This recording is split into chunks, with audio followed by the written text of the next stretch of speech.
Hello friends, welcome to a special edition of Leigh Brown's My Kitchen, My Rules.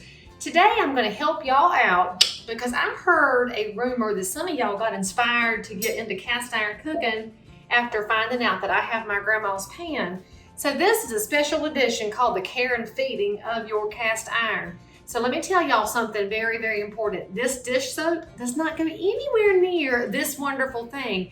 This water spigot does not go anywhere near this amazing magical thing. Your cast iron is only going to be as good as y'all take care of it, and it's got to be seasoned.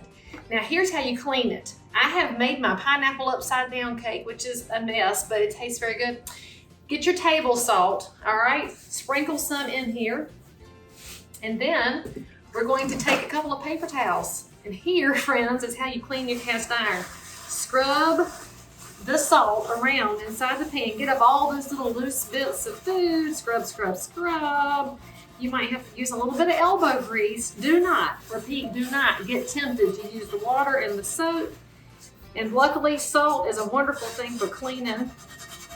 And it's very inexpensive as well. So I'm going to have to do 2 rounds because my cake stuck to my pan. But you can see all of the residue from the butter comes up, all the soap, and not soap, all the cake residue comes up.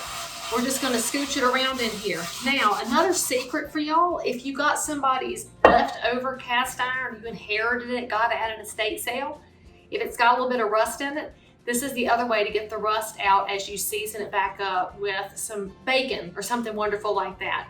Take care of your cast iron, it'll last forever. See you next time.